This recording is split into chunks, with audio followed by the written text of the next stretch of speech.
present here tonight should tell the police about it. The Kelly gang seized 62 hostages at Glenrowan, which came to exactly 62 more than the plan had envisaged them taking. For some of them it was a catastrophe. For some it was ruination. For some it was a lingering slow death. For most it was the worst night of their lives, or at any rate we hope it was the worst night they would ever know. So just how and why did this horde of unfortunates come to be bailed up and kept hostage for hours on end? The reason was that when the gang set out to sabotage the rails in secret, it turned out they didn't have the tools with the oomph to achieve it. Well, in point of fact, they had brought the biggest tools in the world, that is, themselves.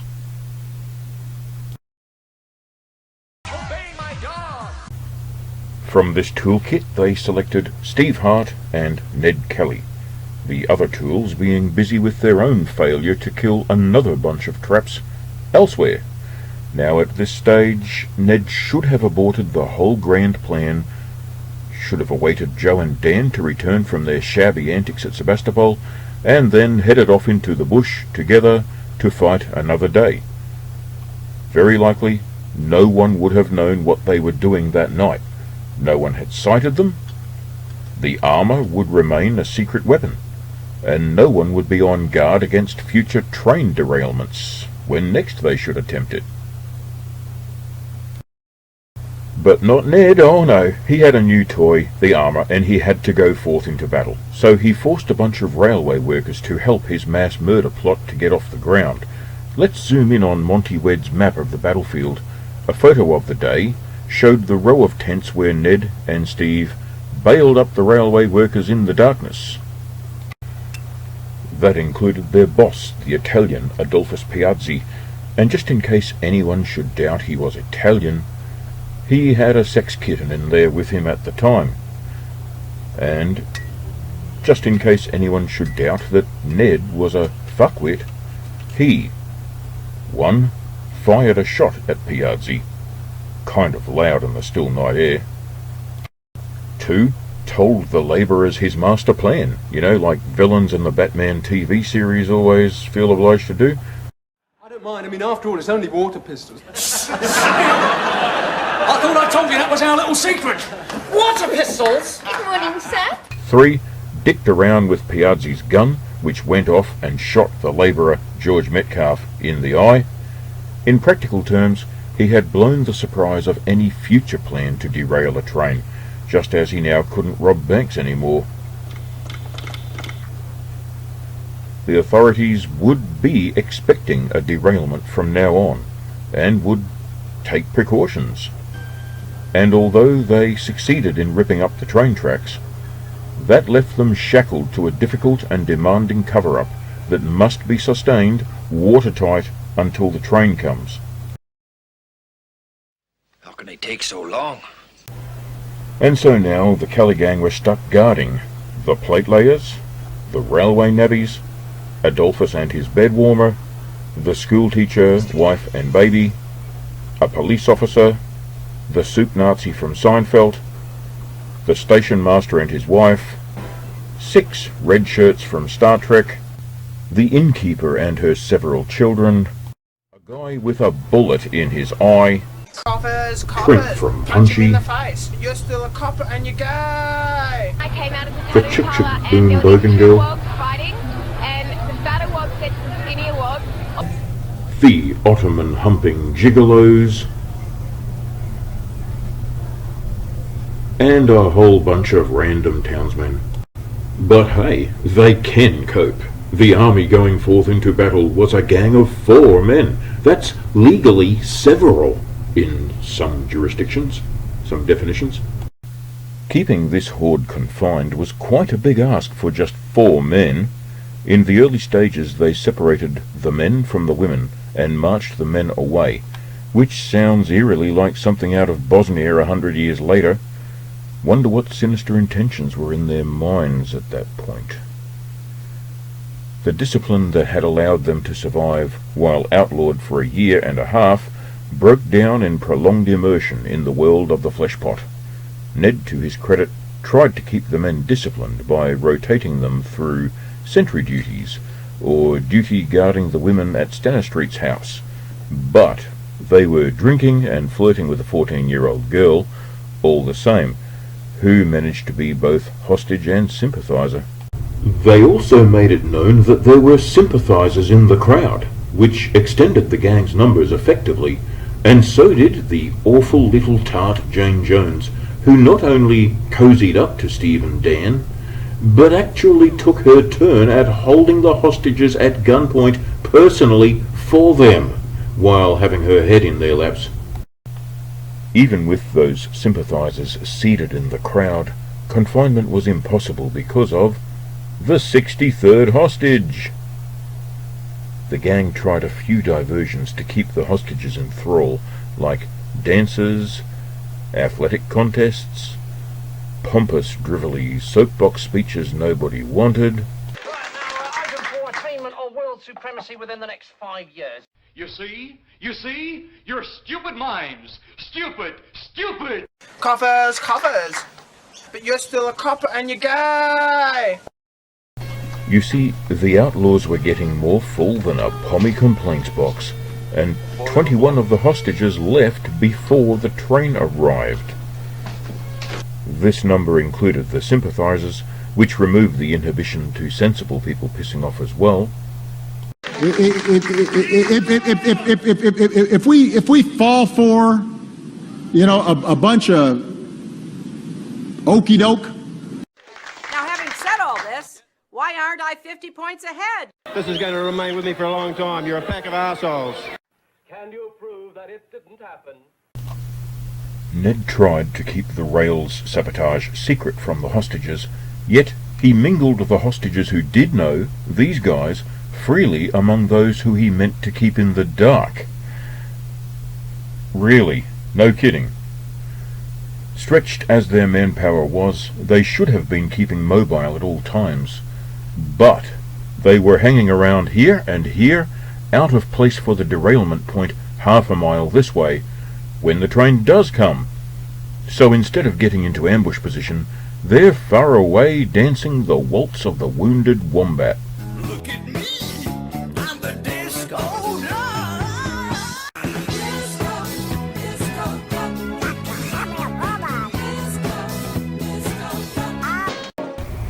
Outside, the sympathizers managed to achieve about 2/3 of fuck all, operating from their base camp of the McDonald's Tavern, the town's other pub, so friendly to the Kelly gang that they felt comfortable tying up their horse packed with gunpowder there. The pathetic simps, the sympathizers, couldn't even be asked to look out for the train, probably because it was cold.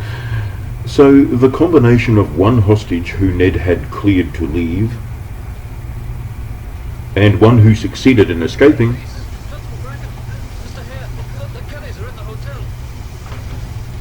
made all the difference between a bunch of mass murder targets and an army of avenging angels swooping down to corner the Kelly gang and grind them down inexorably to final extinction. Do not underestimate the power of the almighty bunghole! For there is but one bunghole. Come out with your pants down! But 2 sleepless days while drinking like front-end loaders had stripped the gang of the power to make rational decisions, let alone to think on their feet in a fluid and dire situation. The sympathizers proved about as useful as the rain at sea, and about as reliable as a product stamped made in China. Not one of these pikers pointed a gun at the traps at any stage, despite this wonderfully atmospheric Linklater painting. Sadly, it's riddled with inaccuracies, not least of them the fact that the outdoors appears to be some sort of hotel room. It shows at least 2 men fighting side by side with the gang. No, this did not happen, and Ned never did fire out of the windows. Or did he? The time has come to talk about Martin Cherry and how he got shot. Pro-Kelly myth writers have always been happy to use this unfortunate fellow to discredit the besieging force, to conscript the dead to their cause, no less. Even the revisionists scarcely bother to read the facts, such as they are, in the source material. There are two versions of what happened to this middle-aged platelayer, and since the other stories seemed just too good to be true, the one you see here has been quietly accepted by both sides of the divide, to wit, that Martin bravely helped the wounded Jones boy to a safe room, then got shot himself by police fire, and was plucked from the burning building when the police callously set fire to it, knowing he was in there all that time. Father Gibney then gave him the last rites, just in time to die. That last detail is the only part of it that is backed up by the source material of the time. I'll explain soon how that scenario falls apart, but first, here's the other scenario. You see, the other version is that he was shot by no more a man than Ned Kelly for refusing to hold open a window blind so that the gang could shoot police through it. The Ned Did It story was circulating as soon as the siege was over, and is nowadays treated as a mere footnote to history, best forgotten, like, say, a fart at a royal wedding. But it stands up to scrutiny, and the usual scenario does not. What's that, you say? Ned never fired a shot inside the house, so it's a laugh riot? Well, let's now lay out the case for the received wisdom story. This overheated article in Ireland's Limerick Chronicle is a good example of how the Ned Did It story is usually treated, by employing loaded words to spin the few facts we have to go on.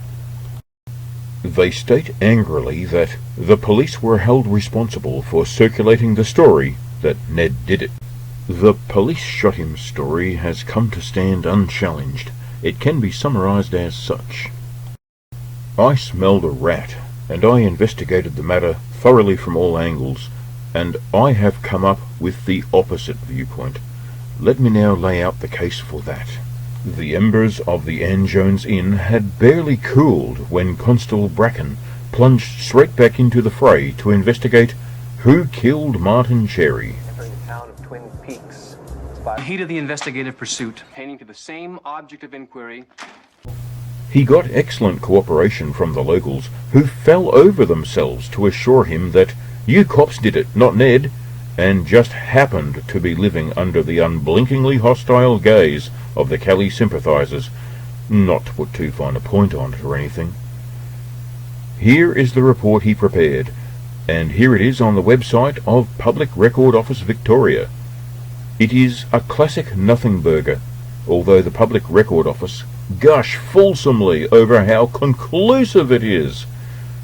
The named men state that Cherry couldn't have been shot by Ned due to being lying down at the time. No, they point blank don't say that, and Bracken didn't claim that they did. The bizarre claim by the doctor examining Cherry that his position proved he wasn't shot by Ned. Well, in fact the hostages were all lying down before any gunfire, and stayed that way for 7 hours. Here is Bracken's report. I'll tidy up the handwriting and you see if it proves anything. I beg to report for the information of the officer in charge, Benella, that I have this morning visited the persons named in the margin who were stuck up at the Jones Hotel, Glenrowan, on Sunday the 27th ult by the Kelly gang, and they all state that Cherry, as far as they know, was shot by the police, but none of them seen the occurrence. There was 0 forensic content, 0 eyewitness content too. Here are their names, and please note, Constable Moloney is a clear factual error. There was no such man at Glenrowan, either inside or outside the hotel on the day. Alright, I appreciate this is getting very boring, so here's a quick video or two of interesting stuff for your enjoyment while we talk about this. Now, we've all known a decent policeman to have a bit of an off day, and I dare say that when brave Constable Bracken lost sight of the fact that the only policeman who had been stuck up in the Glenrowan Inn had been himself, he was showing the strain somewhat. Yet he clearly states that those 4 in the margin had been stuck up. That is really quite a puzzle. Now, the rest of it is, I may add that Sandycock is from home, but informed his employer that Sherry was shot by the police. Hugh Bracken, Mounted Constable 2228. Again, hearsay with zero detail. But wait, I almost forgot, there's commentary on the other side too, written by Inspector Montiford. It says, I forward these reports to the Chief Commissioner, which I think prove, beyond a doubt, Cherry was not shot by Ned Kelly. Dr. Nicholson, who examined the wound internally, told me he had no doubt Cherry must have been lying down when shot.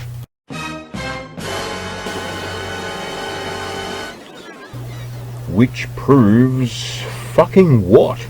Either way, whether the police shot him or Ned shot him, he would have been lying down, since Bracken himself gave the advice to lie down before the battle, and everyone acted on that advice. But, I hear you say, it couldn't have been Ned because Ned never fired a shot from inside the hotel, and because Cherry went on to carry a wounded boy around. Right? No. No one gave his name to seeing Cherry shot, or to carrying young Jones. David Mortimer said, when morning broke, we dared not venture out. It must have been at this time that poor Martin Sherry was shot. He was sitting on the floor of the kitchen at the time. There were 2 other men with him, but they were protected by bags of oats, behind which they were sitting.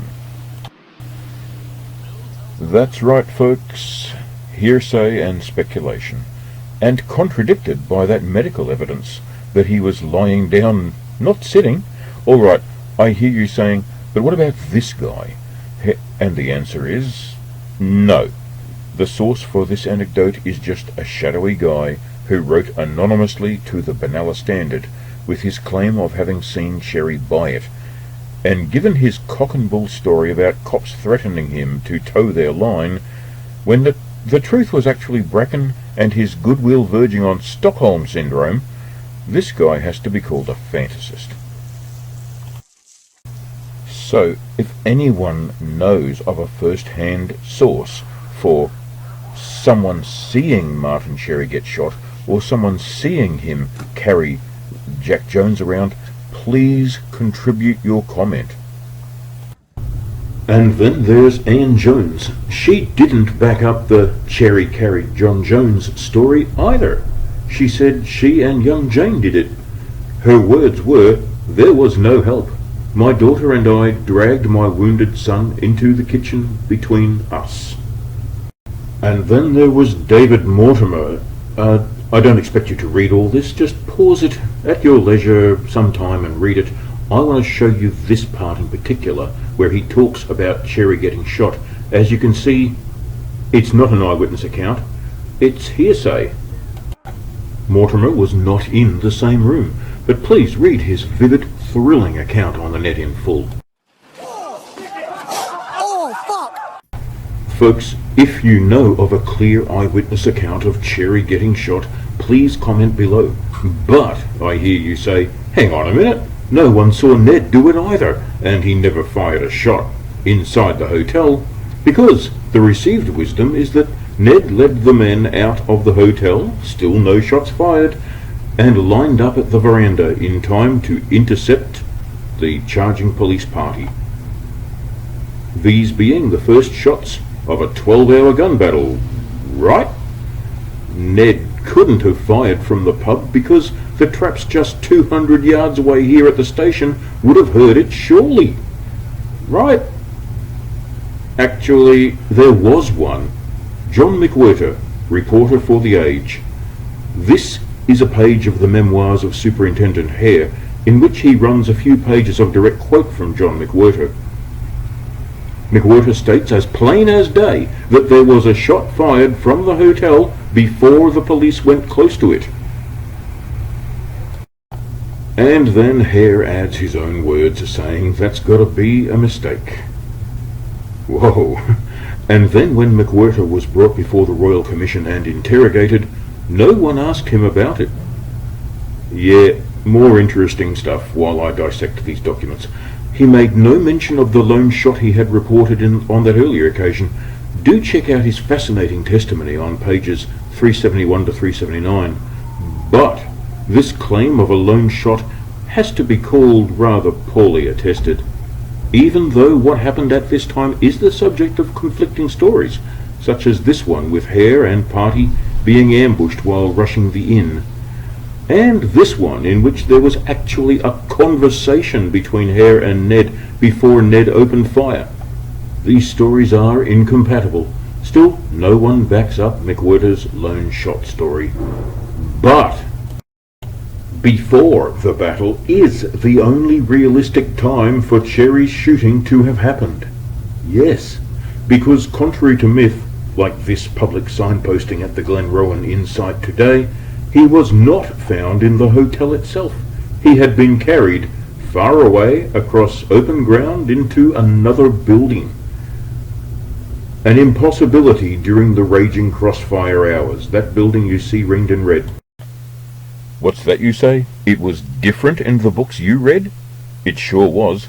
They hear the phrase detached building out the back or detached kitchen or some such and assume it means this extension to the hotel with a breezeway over it.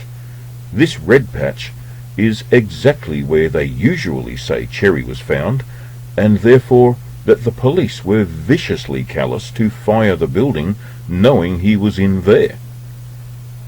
But not one of the witnesses giving evidence at the inquiry into his body agreed that he was in the hotel, and one of them said as plain as print that he was in another, well-separated building, detached kitchen out the back.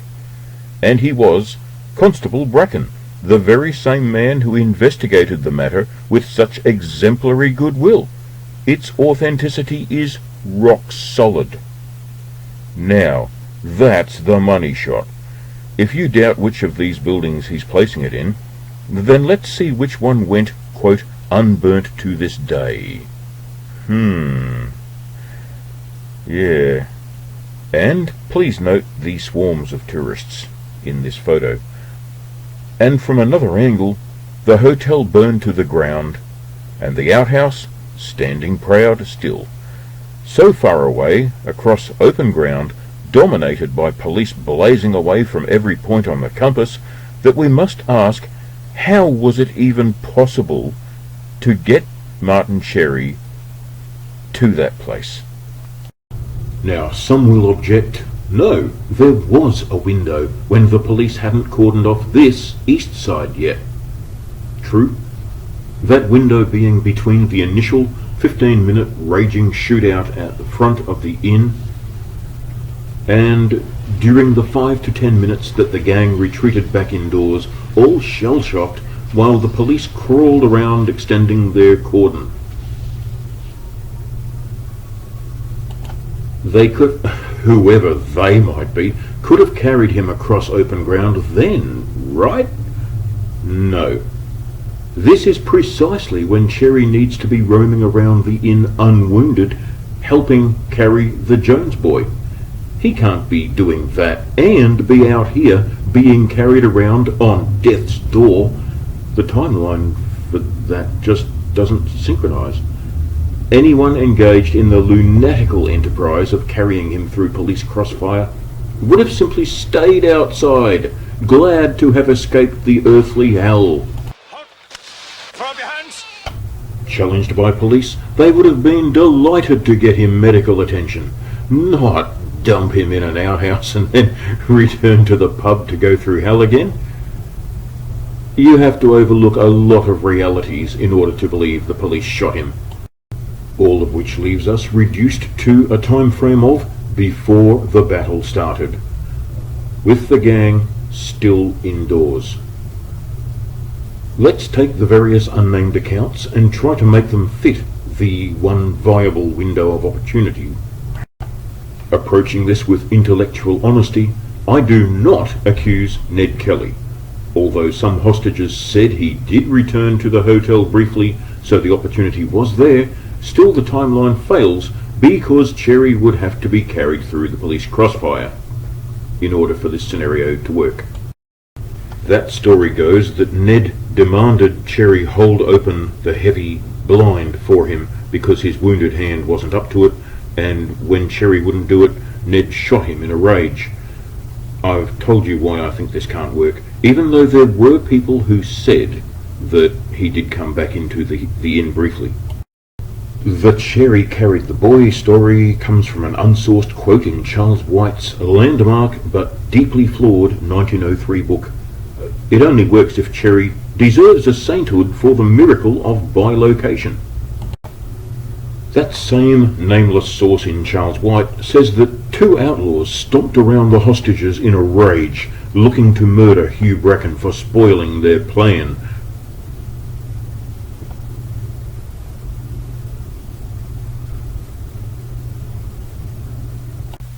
And whether these claims were true or not, the very next thing the gang did, within 5 minutes, was commit attempted murder of police officers. En masse. They were in a murderous mood. I will not cherry-pick one thing said by the same unnamed source I've already called wrong about Cherry carrying the boy. I just pose one simple question. He was found in a faraway outhouse. Now, how the fuck did they get him there? Superintendent Sadler's report and his later testimony show him in a much more favourable light when you understand that Cherry was not in the building being burned on his orders after all. Conversely, the gang are shown up for the black-hearted parasites upon decent society that they actually were. But forgive me, I promised a digression, not a Cecil B. DeMille epic, but I'm convinced I'm breaking new ground in a field that has had the fine-toothed comb treatment for decades. Just 3 more matters quickly. First, did the police disgrace themselves by firing into the hostages indiscriminately? The charge is often flung at them, but doesn't really hold water.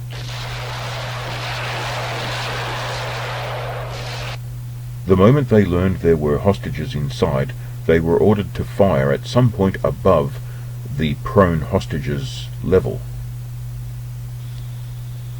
How well did they stick to this principle? Well, more bullets hit the outlaws than hit the hostages. Outlaws still alive throughout at least a 10-hour gun battle. Let this sink in. Fewer bullets hit these 30-plus hostages than hit these several fuckwits, and that's not even counting Ned Kelly's lone last stand towards the total. This forcefully backs up their claim that they were trying to stick to shooting at likely outlaw movement sightings. And the collapsed corrugated iron roof was found to be peppered with bullet holes, proof positive that the traps were in fact aiming high. On to the next matter. Who treated the hostages better? Well, the gang offered battle standing squarely between the police and the hostages, in the full understanding that they were attracting police bullets straight towards the hostages. It's worse than that, because in doing so, they didn't even bother to tell the police they had hostages, and right behind them. Sorry, what? You thought the Kelly gang were good? Well, let this serve as an eye-opener and a corrective. The gang denied medical care to a man, George Metcalf, who they had shot in the eye accidentally, keeping him in confinement for all the extra hours this ended up taking, because they valued the secrecy of their mass murder plot above human life. No eyewitness ever claimed the gang lifted a finger to help any of the wounded, even once. Please, will you let us go? My brother's dying, and old Mr. Cherry's been hit out in the kitchen. Please. If they really were trying to found a rebel republic, I would strongly advise staying right the fuck away from it. And finally, leaving moral questions out of it, could the gang have used the hostages smarter than they did?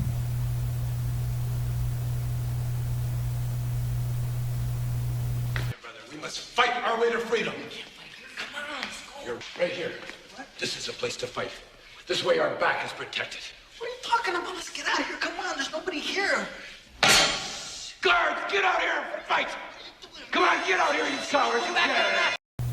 The gang probably made no effort to disguise themselves as hostages and leave with the herd, but this probably reflects the successful government campaign to circulate good images and even photos of the gang,